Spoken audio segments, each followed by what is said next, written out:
আপনি সমবায় অফিসার হিসাবে কি সমস্যা ফিল করছেন এবং কি চান এটা বলেন সরাসরি ডাইরেক্ট অ্যাকশন। আমি ওখানে যে সমস্যাটা আমি দেখেছি যেখানে ওখানে প্রায় 18টা দপ্তর আছে, ওই দপ্তরে যে সমবায় অফিসারই সেম ক্লাস, কিন্তু সব দপ্তরে দেখা যাচ্ছে আমাদের কাজের সমস্যা। আমরা যখন ইউনো অফিসে যাই, আমরা যখন স্যার বিভিন্ন জায়গায় যাই, ওই যে সেকেন্ড ক্লাসের কারণে অর্থাৎ দ্বিতীয় শ্রেণীর কারণে ওটা তো বলছি, ওটা দেখতেছি আমি। আপনি সমবায় অফিসার হিসেবে কাজ করতে কি সমস্যা? আসসালামু আলাইকুম রহমতুল্লাহ বরকাতুহ। আজকে 160তম আন্তর্জাতিক আপনি সমবায় অফিসার হিসেবে কি সমস্যা ফিল করছেন এবং কি চান এটা বলেন সরাসরি ডাইরেক্ট অ্যাকশন।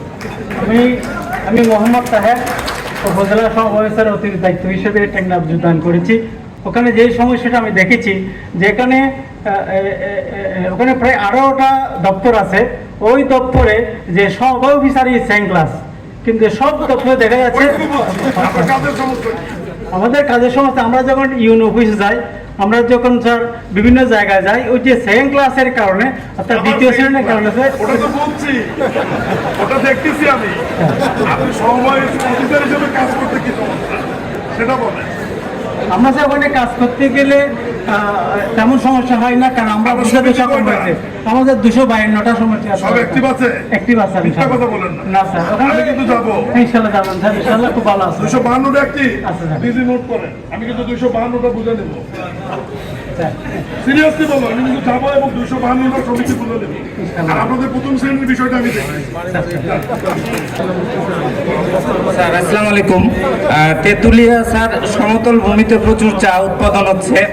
তো এখানে যেটা হচ্ছে স্যার, একটা সিন্ডিকেটের কারণে ওই যারা কারখানা করছে তারা কিন্তু সাধারণ যে আমার সমবায়ী যারা চা চাষি তারা কিন্তু ন্যায্য মূল্য পাচ্ছে না স্যার। তো এই জন্য ওখানে যদি সমবায় ভিত্তিকে একটা চা বাগান মানে কারখানা করা যায়। আমার একটা সমিতি আছে স্যার, মাঝিপাড়া কৃষি খামার, যেখানে স্যার সরকারি 214 একর জমি লিজ নিয়ে তারা 600 বিঘা জমিতে চা বাগান করছে। কত টাকা লাগবে স্যার? এখানে 15 কোটি টাকা হলেই হবে স্যার। তাদের স্যার আরেকটু সমস্যা আছে স্যার। এই যে আমার সমবায় চা স্যার আমরা করে ফেলছি মানে পঞ্চগড়ে, এই সমবায় চা যখন আমরা স্যার অকশন মার্কেট থেকে কিনতে যাই, তখন এটা আপনার স্যার ট্যাক্স দিতে হয়, বিক্রি করতে গেলেও ট্যাক্স দিতে হয়, অডিট হওয়ার পরে লাভ হয় স্যার সেটারও ট্যাক্স দিতে হয়।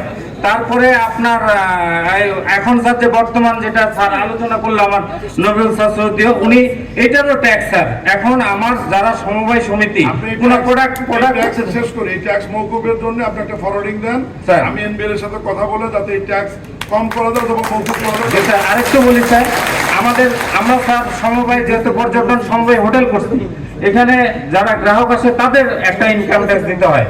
তারপরে স্যার এই যে আমাদের সমবায়ের ট্যাক্স, আরেকটা বিষয় সবচেয়ে আমার কাছে যেটা মনে হয় স্যার, আমাদের সমবায়ের অডিট ফি 10,000 টাকা নির্ধারণ করা আছে, কিন্তু সিডিএফ এর নাই স্যার। এইটা নিয়ে সমবায়দের আমার কাছে আপত্তি হয়েছে যে এটা কেন থাকবে না। সিডিএফ এর কোনো সিলিং নাই স্যার। অর্থাৎ একটা লোকের যদি 1 লক্ষ টাকা যদি তার আয় হয় স্যার, তাহলে তাকে 10,000 টাকা দিয়ে ওকে মানলাম, কিন্তু স্যার সিডিএফটা এটা যদি আপনি একটু সমাধান করে দেন, এটার একটা সিলিং করে দেন, তাহলে সমবায়ীরা তাদের নিজেদের টাকা তারা নিজেরাই বিনিয়োগ করে তারা লাভবান হচ্ছে। সরকারকে সমবায় অফিসার বক্তৃতা দিল, সে বললো না কেন? স্যার আমি মাঠ কর্মী স্যার, আমার কাছে যেটা মনে হয়েছে, আমি সমবায় নিয়ে অনেক কাজ করছি স্যার, এই জন্য আমি জানি স্যার। এইটুকুই, আপনি সমবায় এখন সময়টা বিমুখ হয়ে যাচ্ছে উৎপাদনমুখী থেকে, যেটা আপনি বিষয়গুলো। ধন্যবাদ স্যার। আপনি যে কথাগুলো বললেন এটা একটু সুন্দর করে নোট করে আমাকে জানান। ওকে, ধন্যবাদ জানাই স্যারকে, বিশেষ করে আমাকে সুযোগ দেওয়ার জন্য। অবশ্যই করে স্যার, সঠিক সময় করে স্যার, সঠিক সময় অডিট করে স্যার। আর কি বলেন, সমস্যা কি? ধন্যবাদ জানাই স্যারকে। যে সমস্যা দেখা যাচ্ছে, যেহেতু আমার দিমারমা কোঅপারেটিভ ক্রেডিট ইউনিয়ন লিমিটেড, আমরা ক্রেডিট নিয়ে কাজ করি, তো এখানের মধ্যে আমাদের একটা যে প্রবলেমটা দেখা যাচ্ছে, আমাদের ডিসিওরা যে তাৎক্ষণিকভাবে আপনার মিনিস্ট্রি একটা ইয়াগুলো করার পাশাপাশি আমাদের আইনি জটিলতা কিছু হয়ে যায় ঋণ খেলাপির ইয়াগুলোর কারণে। এই আইনি জটিলতার সময় আমরা যদি আমাদের যে থানায় যদি এসআই সমমানের যদি একজন যদি লোক থাকতো, মানে মন্ত্রণালয় থেকে এই ব্যবস্থা পাওয়া ইয়েগুলো থাকতো, তাহলে আমাদের আমি মনে করি আমাদের যে কার্যক্রমগুলো চালানোর জন্য আমরা খুব কাজে আসতো। পাশাপাশি আমি যেটা বলতে চাচ্ছিলাম, আমাদের পার্বত্য চট্টগ্রামে বিশেষ করে খাগড়াছড়ি জেলায় আমাদের যথেষ্ট পরিমাণে আমাদের ফল বিভিন্ন কিছু শাকসবজি উৎপাদিত হয়। বিশেষ করে ফল আমাদের প্রচুর পরিমাণে উৎপাদিত হয়, কিন্তু আমাদের সম্মানিত বাজার ব্যবস্থাপনা এবং আমাদের যে সংরক্ষণের যে ব্যবস্থা না থাকার কারণে আমাদের পার্বত্য এলাকার ন্যায্য মূল্যে পাওয়া যায় না। খাগড়াছড়ি জেলা সমবায় অফিসার তাড়াতাড়ি আসেন, কুইক মঞ্চে আসেন। এর পাশাপাশি স্যার আমাদের যে মানে দেখা যাচ্ছে পার্বত্য চট্টগ্রাম উন্নয়ন বোর্ডের মাধ্যমে আমাদের বিভিন্ন এলাকাতে যে আধুনিক কৃষি যন্ত্রপাতি এগুলা বিতরণ করে থাকে, কিন্তু এখানের কিছু গ্রামের মুরব্বীরা নিয়ে যায়, এগুলো নিয়ে যাওয়ার পর এগুলো রক্ষণাবেক্ষণের অভাব এক পর্যায়ে তারা বিক্রি করে খেয়ে ফেলে, এগুলো নষ্ট করে ফেলে।